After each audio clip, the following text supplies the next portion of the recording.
여름과 성가되어 신나는 찬양 감사드립니다.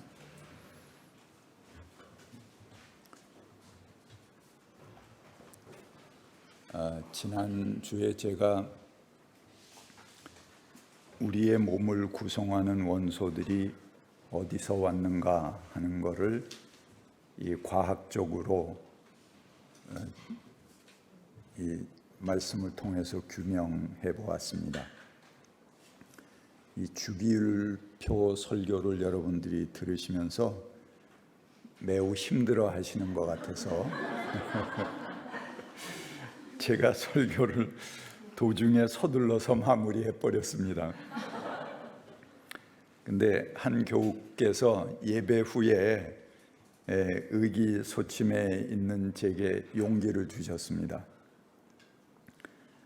목사님, 제가 이 주기율표 외우느라고 학생 때 화학 선생님에게 빠따 맞아가면서 이 주기율표를 외웠는데 그래도 참 하기 싫었다는 것입니다. 그런데 만약 오늘 목사님 설교처럼 이 주기율표가 이 물질의 생성 원리, 또 우주의 생성 법칙, 나아가서는 인체의 구성까지 연결되는 그런 신비한 물질 세계의 원리를 나타내는 표라고 그렇게 설명을 들었더라면 아마 자발적으로 밤새워가면서 즐겁게 공부했을 수 있지 않았겠느냐, 그런 얘기를 하면서 굉장히 본인이 이런 세계와 멀어지게 된 것을 굉장히 안타까워하면서 얘기를 하셨습니다. 맞지 않아요, 여러분? 예. 그래도 또 주무실 건 주무시고 여전히 힘들 건 힘들고, 지난주에 열심히 주무신 분 중에 오늘 안 나오신 것 같아요. 자리가 쭉 비어 있습니다. 제가 이렇게 교인들을 내쫓는 목사입니다. 우리 몸의 구성, 또 지구나 우주의 물질, 인체의 구성, 이런 것들이 이렇게 연결되어 있다는 것을 보면은 정말 오묘하고 신비하지 않습니까? 우리가 살아간다는 것이. 하지만 그것만으로 모든 것이 완성된 것은 아닙니다. 그것은 흙으로 빚은 몸뚱아리, 오늘 성경 말씀에 의하면 흙으로 빚은 몸뚱아리의 비밀입니다. 그것도 신비하지만 더 신비하고 오묘하고 놀라운 것은 우리가 하늘에 속한 그분의 형상을 입었다는 것입니다. 따라서 우리는 땅에서 온 사람이기도 하지만 동시에 하늘로부터 온 사람들이기도 합니다. 우리들의 신비한 몸뚱아리는 그 위에 거룩한 것을 덧입는 더 놀라운 신비가 있습니다. 그리고 사랑의 존재로 부름받았고 또 다른 사람들과 더불어서 힘을 합해서 평화를 만들어 가야 될 그런 임무를 부여받기도 했습니다. 얼마나 놀랍고 가슴 벅찬 일입니까? 우리가 할 일이 생겼는데요. 살아가면서 먹고 자고 싸고 이게 우리의 삶이 전부가 아니고 그걸 하면서 추진해 나가야 될 삶의 목표를 하나님께서 주셨다는 것, 이거 얼마나 아름답습니까? 내가 할 일이 생겼다는 것, 정말 평생의 잡이죠. 내가 일하면서 돈 버는 잡, 그건 살면서 필요한 잡이지만 우리가 정말 해야 될 일, 평생을 내가 직업이 있건 없건 간에 숨 쉬는 순간마다 추진해 나가야 될 그런 굿잡이 우리에게 주어졌다는 것, 얼마나 감사한 일입니까? 오늘 성경 말씀은 우리가 땅에서 온 사람들이지만 동시에 하늘에서 온 사람이라는 것을 강조합니다. 제가 다시 한번 읽어보겠습니다. 첫 사람은 땅에서 났으므로 흙으로 되어 있지만 둘째 사람은 하늘에서 났습니다. 흙으로 빚은 사람과 같이 흙으로 되어 있는 사람들이 그러하고 하늘에 속한 그분과 같이 하늘에 속한 사람들이 그러합니다. 여기 흙으로 빚은 사람은 아마 아담, 첫사람 아담을 얘기하겠고, 그 다음에 하늘에 속한 그분이라는 것은 몸으로 오신 그리스도를 이야기하겠죠. 우리가 하늘에 속한 사람들이 다 그분을 닮아서 하늘에 속한 사람들이다 하는 얘기입니다. 그리고 우리가 흙으로 빚은 그 사람의 형상을 입은 것과 같이 또한 하늘에 속한 그분의 형상을 입을 것입니다. 자, 땅에서 난 사람과 여기 흙에서 온 사람과 하늘에서 온 사람을 대조해서 얘기하고 있는데요. 그 사람이 어떤 차이가 있는지 하는 것을 세 가지 정도만 한번 찾아보겠습니다. 첫 번째, 하늘에서 난 사람은 평화의 사람입니다. 하나님께서 천지를 창조하실 때에 엿새 동안 창조하셨습니다. 그리고 제7일에는 안식하셨다 그렇게 말하죠. 근데 그 제7일의 안식은 그저 아무것도 안 하셨다 하는 이야기가 아닙니다. 사실 창조의 완성은 제7일에 이루어진 것입니다. 하나님께서 평화롭게 안식하실 수 있을 때 비로소 하나님의 창조는 완성됐구나, 그걸 확인할 수 있는 것이죠. 그렇죠? 하나님의 안식은 그간의 창조 작업이 무르익어서 서로 조화를 이루고 이것이 아주 잘 원활하게 돌아간다 하는 것을 확인해 주는 시간이 하나님의 안식입니다. 우리에겐 평화의 시간이 되는 것이죠. 예를 들어서 하나님이 지으신 여섯째 날의 피조물, 그 피조물이 돌아다니면서 산도 깎고 바다도 메우고 다른 날에 창조한 물고기와 새와 짐승들을 싸그리 몰살시키기도 하고, 이렇게 한다면 하나님이 제7일에 편안하게 쉬실 수 있겠습니까? 그럼 하나님이 잘못된 거죠. 괜히 뭐하러 만들었어? 제7일에 어떻게 세상이 뒤죽박죽 되는데 혼자 편안하게 쉬실 수 있어요? 못 쉬죠.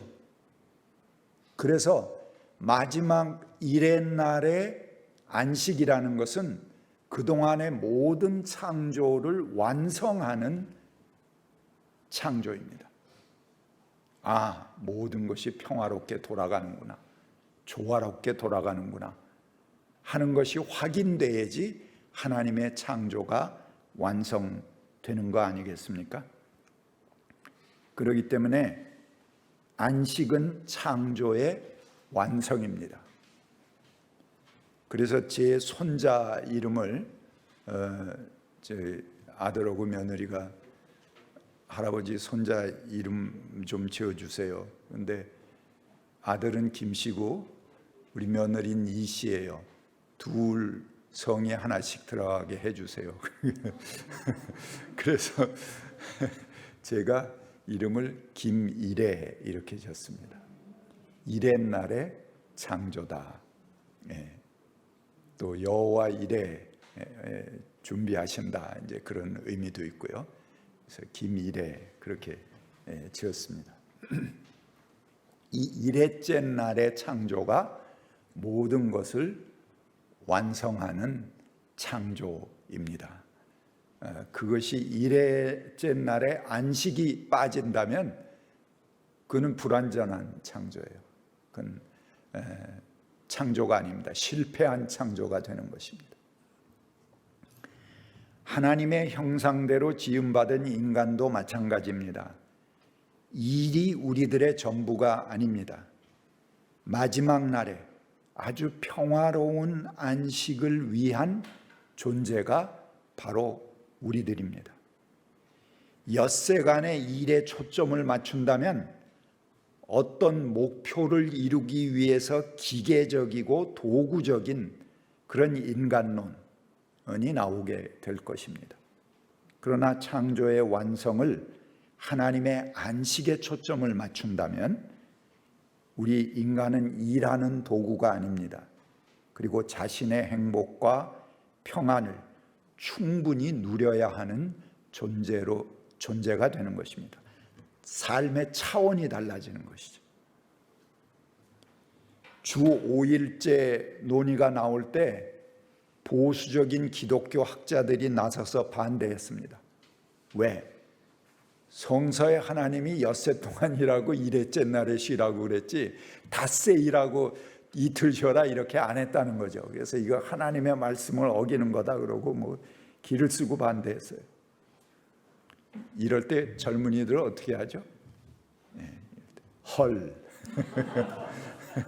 그러죠.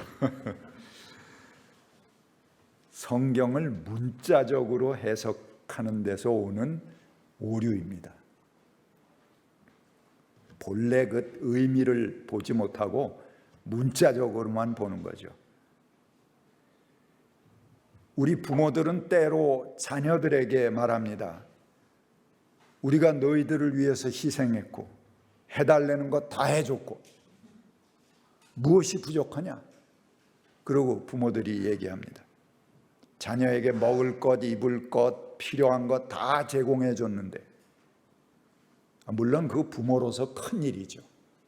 아주 소중하고 귀한 일입니다. 그러나 자녀들의 삶이 그것으로 완성되는 것은 아닙니다. 그것은 6째 날까지의 창조에 불과한 것입니다.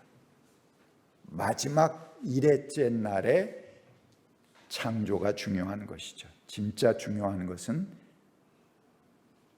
그들의 마음의 평화를 주고 안식을 주는 것입니다. 그들에게 믿음을 주는 것입니다. 그래서 모든 것을 조화롭고 평화롭게 할 수 있는 그 마음의 편안한 안식을 주는 것이 돼야지, 그래야지 그 창조가 완성될 수 있는 것 아니겠습니까? 둘째, 하늘에서 난 사람은 사랑의 사람입니다. 예수님께서 우리에게 이런 계명을 주셨습니다. 내 이웃을 내 몸과 같이 사랑해라. 이는 우리 몸에 사랑을 덧붙여 주신 것입니다. 나아가서 이웃 사랑의 목표를 우리에게 제시해 주신 것입니다. 우리 몸이 생명을 가지려면 거기에 사랑을 더해야 됩니다. 그것도 우리들의 이웃을 사랑해야 됩니다. 생명체가 자기 생명을 유지해 나가는 것은 생명의 본능입니다. 무엇을 해서라도 자기 생명을 유지하려고 애를 쓰죠. 그러나 때로는 자기 생존의 본능에 위배되는, 그것을 넘어서는 행위를 할 때도 있습니다. 자기의 이익과 자기 생존을 넘어서는 그런 행위를 하기도 합니다. 때로는 자기에게 손해나는 일을 하기도 하고 자기에게 위험한 일을 감수하기도 합니다. 그것이 자기에게 희생이 될지라도 어떤 일에 나설 때가 있습니다. 어떤 일에 나서야 할까? 그 목표점을 예수님께서 우리에게 주셨습니다. 그것은 자기를 넘어서서 이웃을 사랑하는 것입니다. 예수님은 우리 몸에 사랑의 원칙을 덧입혀 주셨습니다. 그리고 이것이 거대한 그리스도의 몸에 참여하는 것이다. 그렇게 우리에게 말씀하셨습니다. 이는 각자 자기 자신의 육체를 따른 삶에서 벗어나서 영을 따라 사는 삶이다. 바울은 우리에게 그렇게 말했습니다. 집단적인 그리스도를 이루어가는 삶이라는 것입니다. 그래서 그리스도의 몸을 이루면서 그리스도의 지체가 되는 삶을 말합니다.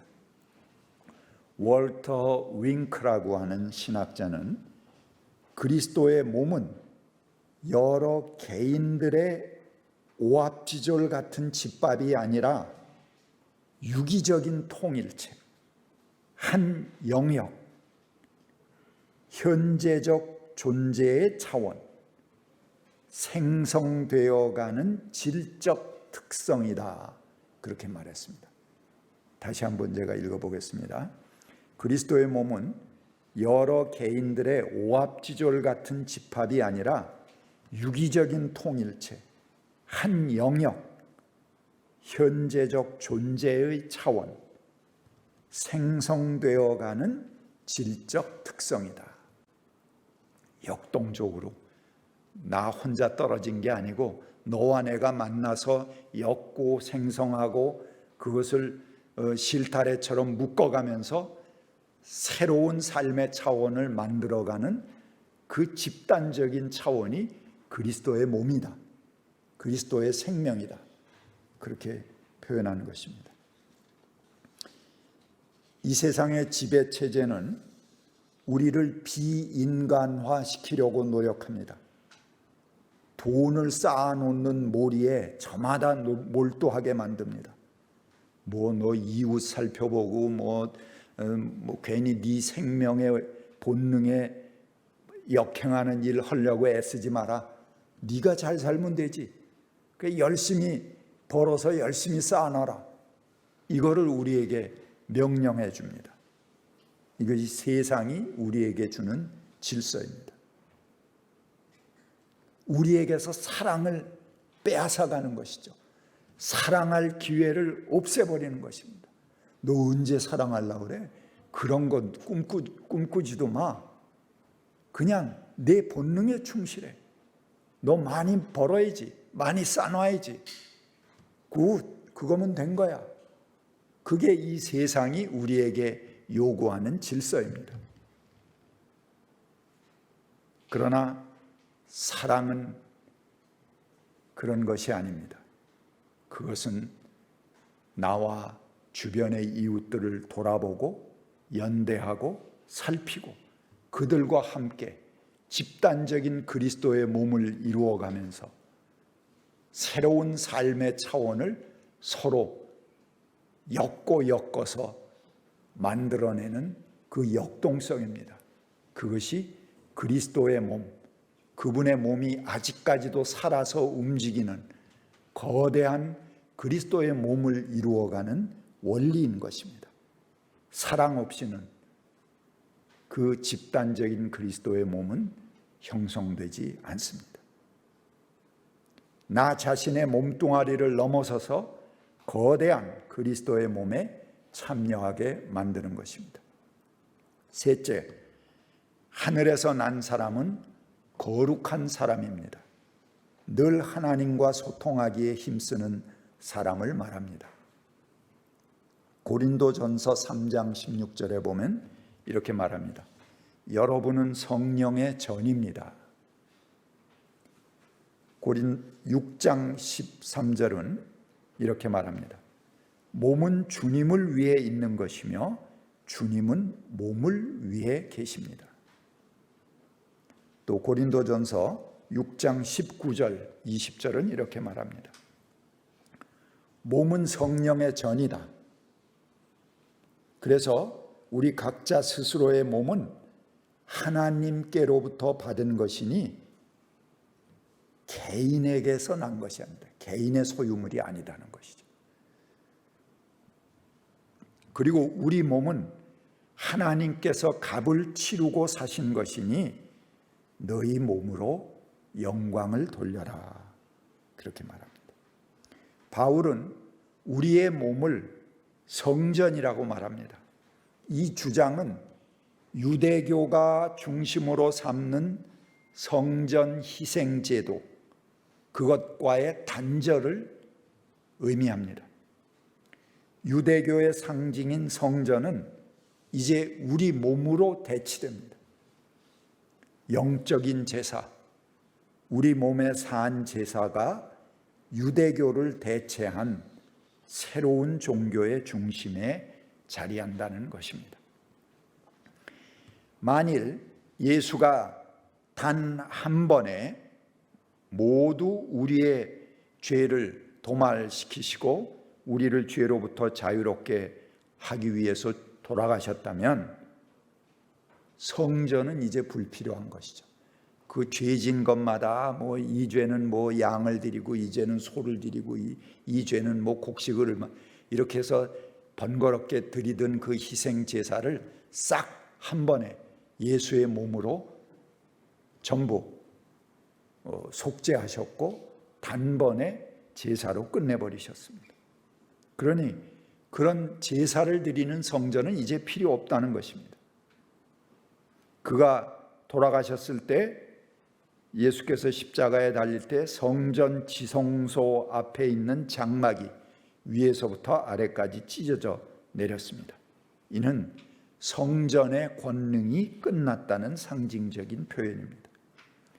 대신 그 거룩함의 터전은 이제 우리들의 몸 안으로 들어옵니다. 그러니 우리들의 몸은 하나님과 소통하는 존재입니다. 하나님과의 소통이 만약에 끊어진다면은 우리는 그냥 흙에서 난 존재, 거기에 머물러 있는 것입니다.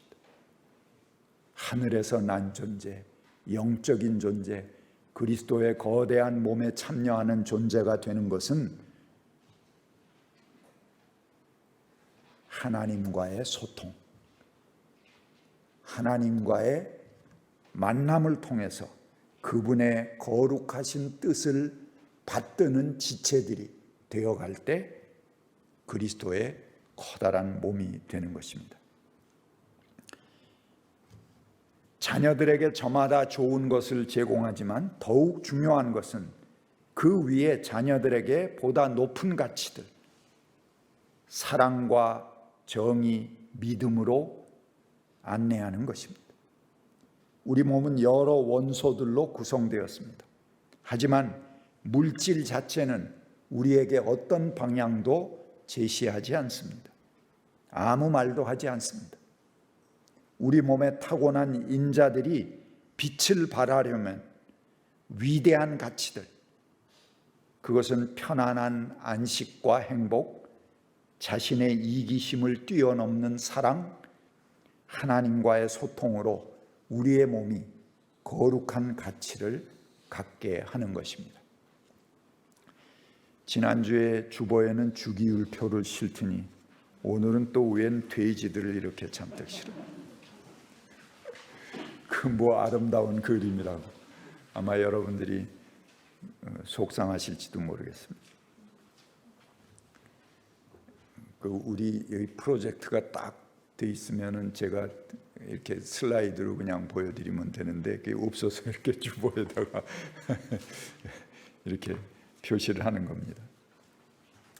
이 그림은 2000년도에 구제역이 돌 때 700만 돼지가 살처분 당한 일이 있었습니다.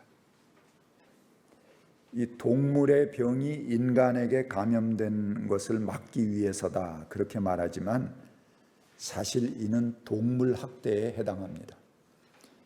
현행 동물보호법에 정면으로 위배되는 것입니다. 인간 중심의 사고가 극에 달하는 그런 것이죠. 구제역에 걸린 돼지를 선별해서 찾아내서 죽이는 게 아닙니다. 그냥 구제역의 어느 지역에 감염됐다 그러면 그 발생 지역부터 인근 3km면 여기서 한 잠실까지 되나요? 그게 반경으로 쭉 만천동 뭐 쭉 해서 돌아가고 그 반경 3km에 있는 돼지들은 전부 골라서 덤프 트럭에 실어갖고 그 하나하나 죽일 때도 사실은 절차가 있습니다. 동물보호법에 그 안락사를 시켜야 되는 것이거든요. 그런데 그냥 트럭에 실어서 큰 구덩이 파놓고, 여기 보시듯이 그 주변에 비닐 보이지 않습니까? 거기다가 그냥 덤프 트럭으로 내려서 우르르 하고 쏟아부어 놓고 흙으로 덮는 겁니다. 그러니까 이런 걸 살처분이라고 그러죠.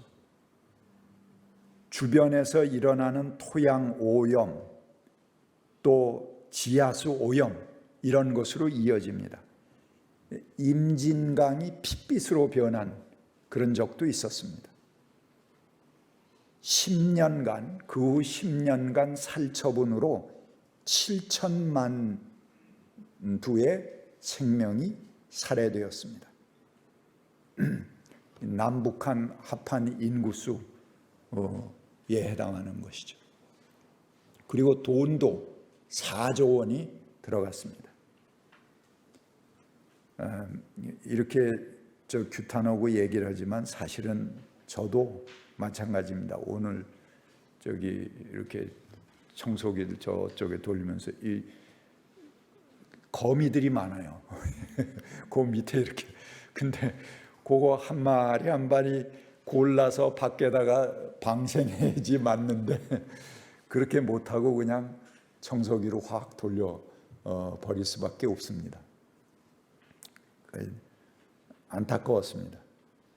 오늘 또 여러분들 들어오시면서 르와 커피라고 아주 제일 좋은 커피를 제가 어제 누구한테 선물을 받았어요. 그래서 만들어 놓고 맛보시라고 했는데 그것도 사실은 참 고통스러운 겁니다. 뭐 사양 고양이에게 생두를 먹여서 거기서 또 배설하는 것을 어떻게 위생 처리해 갖고 온갖 더러운 짓을 다 해갖고 그거를 최고급 커피라고 그러고 비싼 값으로 유통을 하고 또 즐기고 그러지 않습니까? 참 이런 모순 속에 우리가 살아갑니다만 돼지들을 일일이 죽일 수도 없으니까 하도 많은 숫자니까 거대한 구덩이에 전부 살처분하는 것이죠. 이건 거대한 폭력입니다. 2017년도에 그 살처분을 실행하는 분들, 국가 공무원들이겠죠. 그분들에게 심리조사를 했습니다. 그랬더니 그 중에 76%가 외상 후 스트레스 증후군을 겪고 있었습니다. 그 돼지의 눈빛, 그게 계속 생각나는 거죠. 그리고 꽉꽉거리는 그 울음소리들, 그거 그냥 흙으로 묻었을 때 우리가 음악했을 때 연주할 때 디크레센도, 그래서 조금씩 이렇게 작아지는 것 같이 그 꽥꽥거리는 돼지들의 함성이 디크레센도 될 때 그 기억들, 이걸 그 죄의식을 떨쳐버리지 못하는 거예요. 그래서 76%가 이 외상 후 스트레스 증후군을 겪고 있고 그 중에 여러분들은 자살을 하기도 했습니다. 덤프트럭에서 굴러떨어진 돼지들은 한동안 정신을 못 차리다가 하나 둘씩 일어나기 시작했습니다. 제가 오늘 주보에 낸 것은 동영상 중에 한 장면입니다. 이 동영상을 봤는데 제게 커다란 감동이 왔어요. 우르르 몰아떨어지니까 이 돼지들이 구덩이 속에 그 덤프 트럭의 높이에 플러스 구덩이 높이, 굉장한 높이를 그냥 떨어져 맺히는 거죠. 그렇게 떨어져서 한동안 정신 차리지 못합니다. 그러다가 정신을 차리고 비쩍비쩍 일어났는데 이 돼지들이 빙글빙글 돌더라고요. 계속 돌아요. 뭐 강강술래 하듯이 계속 그 안을 도는 겁니다. 그런데 여러분, 그 돌면서 그냥 도는 게 아니에요. 새끼들을 하나씩 인도해서 가운데로 몰아 놓는 겁니다. 가운데로 몰아놓고 덩치 큰 어미들은 주변을 돌면서 새끼들을 지켜가는 그런 영상이었습니다. 여러분, 이 사진 보세요. 새끼들만 전부 가운데 모여 있죠? 그리고 주변에는 전부 어미들이 있습니다. 누가 줄 서서 그렇게 모이라고 그런 거 아니에요. 저희들끼리 돌면서 그렇게 정리하는 것입니다. 본능적으로 우리 새끼들을 보호하자, 돼지들이. 이렇게 하면서 어미들이 주변을 돌면서 보호하고 있는 장면입니다. 한 살처분 진행자가 이 모습을 사진에 담아서 제공했습니다. 영상으로. 그래서 저는 이 참담한 상황을 보면서 제가 그 돼지의 입장이 돼서 글적거려 본 글로 오늘 이야기를 마감하겠습니다. 마지막 강강술래. 700만 살처분된 영혼의 노래. 오늘은 흐드러진 잔치가 한바탕 열리려나 보다 처음 밟아보는 앞마당 잔디, 여전히 묻어있는 질퍽한 오물들이 민망해 까치발로 섰다. 어린 것들은 궁둥이를 실룩거리고 괴성을 질러댄다. 어미 맛을 알 무렵 옆 우리로 옮겨졌으나 지척이 천리였다. 담 너머 목 놓아 부르던 물음들에 꿈에라도 답하고 싶었지만 발버둥쳐 외쳐도 음이 되지 않았다. 그렇게 그리던 만남이었지만 차마 어미로서 고개 들지 못해 침묵만 흐르고 어미에게 다가와 맞댄 볼엔 언 땅 뚫고 나온 첫 샘물이 범벅되어 내렸다. 흔들리는 차에 올라 이리저리 밀리는 것이 오히려 그간 낯설음을 덜어내려는 이벤트처럼 느껴졌다. 덩치만큼 쌓아온 그리움, 젖가슴에 물려 쏟아낼 때 이유 없이 커온 내 근량의 의미를 알았다. 처음 찾아온 행복한 시간에 방정맞은 예감은 도둑처럼 스며들어 참머리가 들릴 때 현실이 되었다. 삼천궁녀처럼 꽃들이 무너져 내리고 흐르던 별들도 막 떠오른 달도 잘 익은 홍시처럼 대지에 맺혀졌다. 꿈만큼은 동화 속 아기 돼지 삼형제이기를, TV 속 동물농장의 주인공이 되어 가슴 뭉클한 이야기를 남기고 싶었다. 정신 차리고 살아 움직이는 것들은 밖을 지키며 돌아라.